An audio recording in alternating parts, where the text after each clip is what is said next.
जैन धर्म और बौद्ध धर्म। अध्याय जैन धर्म और बौद्ध धर्म, अहिंसा और शांति की राह। महावीर स्वामी। जैन धर्म के तीर्थंकर महावीर का जन्म वैशाली में हुआ। उनका असली नाम था वर्धमान। वे जैन धर्म के 24वें तीर्थंकर थे। उन्होंने कहा, ओपन कोट, अहिंसा सबसे बड़ा धर्म है, क्लोज कोट। उन्होंने सिखाया, सत्य बोलो, चोरी मत करो, किसी को मारो मत और इच्छाएं कम करो। उनके अनुयायियों को कहा गया जैन। गौतम बुद्ध। बौद्ध धर्म के संस्थापक गौतम बुद्ध का जन्म लुम्बिनी, नेपाल में हुआ। उनके पिता राजा शुद्धोधन और माता माया देवी थीं। राजकुमार सिद्धार्थ जब जीवन के दुख देखने बाहर निकले तो उन्होंने सिंहासन छोड़ दिया और ज्ञान की खोज में निकल पड़े। बोधगया में उन्हें ज्ञान मिला, वह बन गए बुद्ध अर्थात जागृत व्यक्ति। उन्होंने पहला उपदेश सारनाथ में दिया, इसे कहा गया धर्मचक्र प्रवर्तन। बुद्ध ने सिखाया, ओपन कोट, दुख का कारण तृष्णा है और तृष्णा का अंत ही निर्वाण है, क्लोज कोट। उनका निधन कुशीनगर में हुआ। बौद्ध धर्म के अनुयायी कहलाए भिक्षु। वे संगठित मठों संघों में रहते थे। मौर्य साम्राज्य। भारत एक हुआ। अब भारत में कई छोटे राज्य थे। मगध का राज्य सबसे शक्तिशाली था। इसी राज्य से एक नायक निकला, चंद्रगुप्त मौर्य। उसके गुरु थे चाणक्य, कौटिल्य, जिन्होंने अर्थशास्त्र नामक ग्रंथ लिखा। चंद्रगुप्त ने नंद वंश को हराया और मौर्य साम्राज्य की स्थापना की 374 ईसा पूर्व। उसकी राजधानी थी पाटलिपुत्र पटना। चंद्रगुप्त ने सेल्यूकस नामक यूनानी राजा को हराया और अपनी बेटी की शादी उससे करा दी, यानी भारत की विदेश नीति की नींव यहीं पड़ी।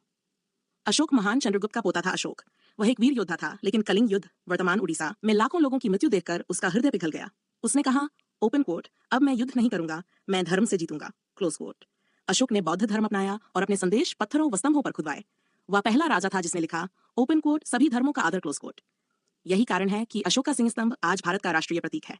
अध्याय ना, गुप्त साम्राज्य। भारत का स्वर्ण युग। कई साल बाद भारत में फिर एक महान परिवार उठा, गुप्त वंश। उनका पहला राजा था चंद्रगुप्त प्रथम, लेकिन असली प्रसिद्धि दिलाई समुद्रगुप्त और गुप्त द्वितीय विक्रमादित्य ने। समुद्रगुप्त को कहा गया भारत का नेपोलियन। उसने दक्षिण भारत तक अभियान चलाए। गुप्त काल में सब खिल उठा, कला, साहित्य, विज्ञान, गणित, सबका स्वर्ण युग। आर्यभट्ट शून्य की खोज की। कालिदास, अभिज्ञान शाकुंतलम। वराहमिहिर ज्योतिष में निपुण। नालंदा विश्वविद्यालय विश्व प्रसिद्ध शिक्षा केंद्र। गुप्त काल में भारत सचमुच सोने की चिड़िया कहलाया। अध्यायम हर्षवर्धन और प्राचीन युग का अंत। भारत छोटे राज्यों में बंट गया। इन्हीं में एक राजा था हर्षवर्धन। राजधानी कन्नौज, शासन 7वीं शताब्दी ईस्वी। हर्ष ने बौद्ध धर्म को संरक्षण दिया, विद्वानों को सम्मान दिया।